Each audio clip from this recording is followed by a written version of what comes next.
آج ہم پریشان ہیں، معاشرہ پریشان ہے کہتے ہیں، مسلم پریشان ہے کہتے ہیں، ہم کبھی اس کی باریکی پہ غور کیوں نہیں کرتے؟ ایک وجہ تو وہ جو میں نے قرآن کی آیت پڑھی آپ کو بتایا، ایک بڑی وجہ یہ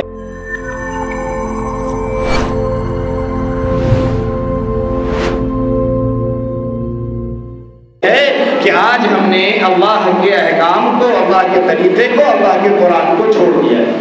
ہم ادھر سے کوئی رہنمائی نہیں لیتے، اللہ کی بات نہیں مانتے، اللہ کے نبی علیہ الصلوۃ والسلام کے فرمان پہ ہم عمل نہیں کرتے۔ ایک بڑی وجہ یہ ہے، اللہ نے جو طریقہ بتایا، جو راستہ بتایا، جو سب کچھ دیا، ہم اس کو نہیں مانتے، ایک بڑی وجہ یہ ہے۔ دوسری وجہ کیا ہے کہ آج ہمارے معاشرے کا حال یہ ہے کہ جتنی جہالت ہمارے معاشرے میں ہے یہ کہیں نہیں۔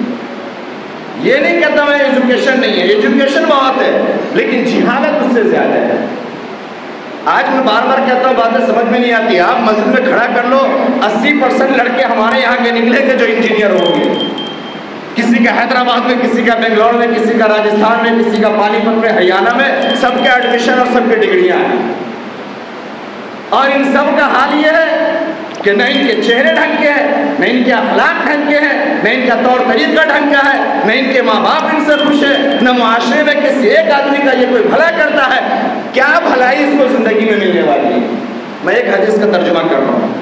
جناب محمد رسول اللہ صلی اللہ علیہ وسلم نے فرمایا کہ جو یہ چاہتا ہے کہ اس کی موت آسانی سے آ جائے، آسان موت اس سے ملے، تو آسان موت کا طریقہ یہ ہے کہ کمزوروں کے ساتھ نرمی کرو۔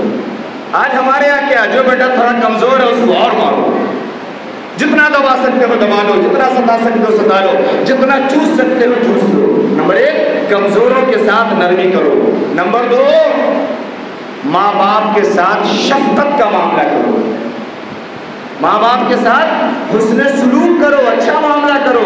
یہ تو قرآن کا بھی حکم ہے۔ آج چھوٹے سے لے کے بڑے تک آپ سروے کر لو، ماں باپ سے ہم عزت سے بات ہی نہیں کرتے۔ محبت سے کیسے بات کی جاتی ہے ماں باپ کے ساتھ یہ ہم جانتے ہی نہیں ہیں۔ اگر ماں باپ نے ایک بات کہہ دی، کام کی ہو یا کسی ضرورت کی ہو، بغیر ہم جھاڑے ہوئے، بغیر چھٹکے ہوئے کوئی بات ہی نہیں کرتے۔ قرآن کہتا فلا تقل لہما اف، والدین کو اف مت کرنا۔ اف کی تفسیر تو اتنی لکھی گئی ہے کہ اف تو بہت دور کی چیز ہو گئی۔ اگر ماں باپ کوئی بات کہہ رہے ہوں تو آپ باتوں باتوں میں اپنے لہجے کو بدل لیں، یہ بھی حق اور آپ کو بھی۔ حدیث تو یہاں تک ہے کہ ماں باپ تمہارے ٹکڑے ٹکڑے کر دے، کاٹ دے تم کو، پھر بھی تمہیں یہ حق نہیں ہے کہ تم بولو۔ حدیث یہ ہے انت ومالک لابیک، تم اور تیرے مال، تیری تمام چیزیں یہ تمہارے والدین کی۔